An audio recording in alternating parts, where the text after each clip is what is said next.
तो अब हम एरे के दो और इम्पॉर्टेंट मेथड्स के बारे में समझेंगे और जो हैं स्लाइस एंड स्प्लाइस।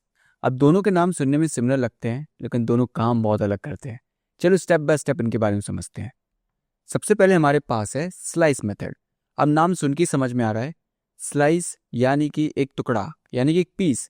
जैसे एक केक का पीस हो गया, एक केक का स्लाइस हो गया। तो वैसे ही अगर मुझे एरे में अगर मैं स्लाइस मेथड का यूज कर रहा हूँ, मतलब एक एरे में से कोई टुकड़ा निकाल रहा हूँ या फिर कोई पीस निकाल रहा हूँ, तो हम स्लाइस मेथड का यूज करके अपने एरे से कोई सा भी एक पीस या फिर अपने एरे में से जो ओरिजिनल एरे में है उसमें से एक स्लाइस को एक्सट्रैक्ट कर सकते हैं। अब लेकिन यहाँ समझने की बात यह है कि जो हमारा स्लाइस हमने एक्सट्रैक्ट किया वो हमारा ओरिजिनल एरे पे मॉडिफिकेशन नहीं करेगा, वो हमारा ऐसे कॉपी क्रिएट होगा। मतलब ओरिजिनल एरे हमारा अलग रहेगा और जो हमने उससे एक्सट्रैक्ट करे हैं एलिमेंट्स वो हमारा एक अलग एरे क्रिएट करेगा ऐसे कॉपी। चलो समझते हैं कैसे हम स्लाइस को भी यूज़ करते हैं। तो देखो, स्लाइस यूज़ करना यानी कि हम एरे लिखेंगे और फिर स्लाइस। एरे तो हमारा वेरिएबल का नेम है लेकिन हम बता रहे हैं कि हम एरे डॉट जो भी हमारा वेरिएबल का नेम है वो लिखेंगे। फिर उसके बाद स्लाइस मेथड को लिखेंगे। हमारे पास रहती है start value and and value.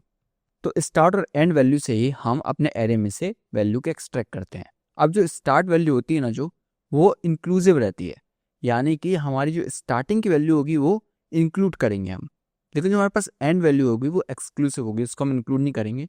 हम उसको मेंशन जरूर करेंगे लेकिन वो एक्सक्लूसिव होने के कारण इंक्लूड नहीं होती, वो एक्सक्लूड रहती है। चलो एक एग्जाम्पल के जरिए समझते हैं। लेट्स से मैंने यहाँ पर एग्जाम्पल क्रिएट किया, लेट लैंग्वेज, लेट या फिर लिखते हैं टेक, और हमने यहाँ पर कुछ एरे में वैल्यूज़ लिखी। Let's say JS, then Python, then Java, और एक और लिख देते हैं थोड़ा समझने के लिए। लेट्स से हमने लिखा यहाँ पर रूबी, या फिर हम लिख सकते थे रिएक्ट।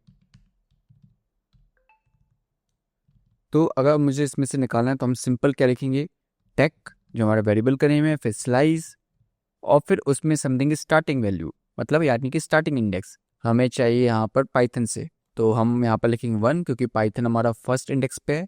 फिर हम कॉमा लगाएंगे और फिर हमें चाहिए लास्ट इंडेक्स, और लास्ट इंडेक्स क्या है हमारे पास, लेट्स से हमें चाहिए वैल्यू जावा तक। तो हमें जावा तक चाहिए थी तो हमें थर्ड इंडेक्स तक जाना पड़ेगा क्योंकि थर्ड हमारा एक्सक्लूसिव है। तो अगर एक्सक्लूसिव है तो मतलब उससे मुझे इसके पहले वाली वैल्यू मिल जाएगी। तो जब कभी मुझे अगर पहले वाली वैल्यू चाहिए तो मुझे उसके एक वैल्यू आगे का लिखना होगा क्योंकि वो एक्सक्लूसिव होने के कारण हमें एक वैल्यू पीछे की रिटर्न करके देगा। अब ये हमारा ओरिजिनल पे तो मॉडिफिकेशन करेगा नहीं, तो हमें इसको स्टोर करना होगा। लेट्स से हम इसको स्टोर करते हैं कॉन्स्ट स्लाइस्ड नाम से। तो हमने रन किया तो हमें यहाँ पर पाइथन और जावा रिटर्न होके आया। तो हमने अपने एरे में से सिर्फ पाइथन और जावा को एक्सट्रैक्ट कर लिया जो हमारे एलिमेंट्स थे। हम वेरीफाई भी कर सकते हैं कि हमारा ओरिजिनल एरे अभी भी चेंज नहीं हुआ। देखिए, चलिए हम यहाँ पर प्रिंट करते हैं अपने ओरिजिनल एरे को।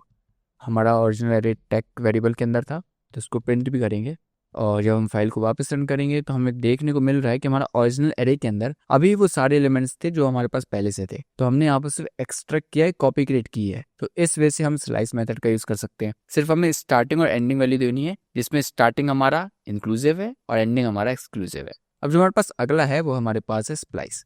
स्प्लाइस यानी कि पूरा कंट्रोल हमारे पास एरे का आएगा। हम चाहे तो मिडल में एक वैल्यू इंसर्ट कर सकते हैं, हम चाहे उस वैल्यू को रिमूव कर सकते हैं, हम चाहे तो वहां पर कोई नई वैल्यू को शिफ्ट कर सकते हैं या फिर रिप्लेस भी कर सकते हैं। तो ये सारा कंट्रोल हम स्प्लाइस की हेल्प से करते हैं। जब हम स्प्लाइस यूज करते हैं तो हम इसके अंदर 3 पैरामीटर्स को देने होते हैं या फिर 3 चीज को रखना पड़ता है जब कभी हम स्प्लाइस मेथड का यूज करते हैं।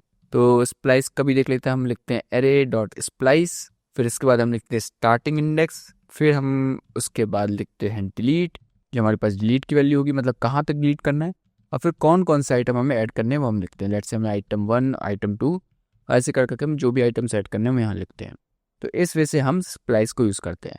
अब इसको भी हम अपने ऊपर वाले एग्जाम्पल की हेल्प से लेते हैं। लेट्स से मुझे यहाँ पर पाइथन की जगह पर क्या लिख सकते हैं, हम पाइथन की जगह पर गो लिखते हैं। तो हम क्या करेंगे, हम यहाँ पर लिखते हैं टेक डॉट स्प्लाइस, और हमें यहाँ पर सबसे पहले देना है कि किसकी जगह पर लिखना है, हमें पाइथन। पाइथन हमारा फर्स्ट इंडेक्स पे है तो हमारा स्टार्टिंग वैल्यू हो गया। हमें कुछ रिमूव करना है क्या, हाँ हमें रिमूव करना है पाइथन को, तो हम एक एलिमेंट को रिमूव करना है, इसलिए यहाँ पर हम 1 लिखेंगे। हमें उसकी जगह पे क्या लिखना है, हमें उसकी जगह पे लिखना है गो, तो हम यहाँ पर गो लिखेंगे। अब इसको अगर रन करेंगे तो हमें यहाँ पर देख पा रहे हो कि पाइथन की जगह पे गो देखने को मिला। तो हमने क्या किया, स्टार्टिंग वैल्यू दी, मतलब स्टार्टिंग इंडेक्स जिसको हमें रिप्लेस करना था। कितने वैल्यूज़ को रिप्लेस करना था, हमें एक वैल्यू को रिप्लेस करना था तो हमने 1 लिखा। हमने गो लिख दिया, मतलब जो हमें वैल्यू एक्चुअल में इंटर करनी है या फिर हमें जो नई वैल्यू को साथ रिप्लेस करना है वो हमने यहाँ पे लिख दिया। अगर मुझे कोई नई वैल्यू को ऐड करना होता तब मैं यहाँ पर सिंपल 0 लिख देता, क्योंकि मैं चाहता हूँ मेरा पाइथन वहाँ पर रहे और उसके साथ साथ एक नया वैल्यू भी इंटर हो जाए या फिर नया एलिमेंट जो हमारा गो था।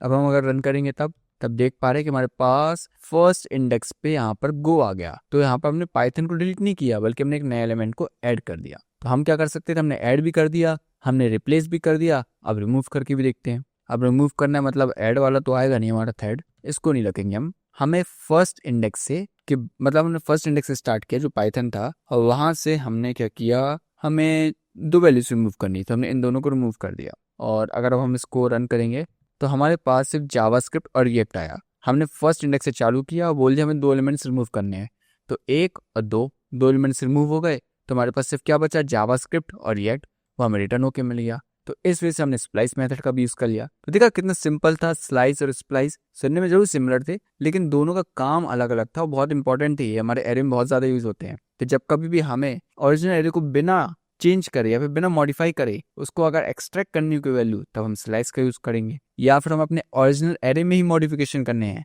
तब हम स्प्लाइस का यूज करेंगे। तो हम अपने ओरिजिनल एरे में कभी भी कोई भी चेंजेस करने हैं, लेट्स से हमें रिप्लेस करना है, रिमूव करना है, या फिर हमें कोई वैल्यू को ऐड करना है मिडल में, स्टार्टिंग में, एंड में, तब हम यहाँ पर स्प्लाइस मेथड का यूज करेंगे। चलिए इस वीडियो में इतना ही, मिलते हैं आपसे अगली वीडियो में।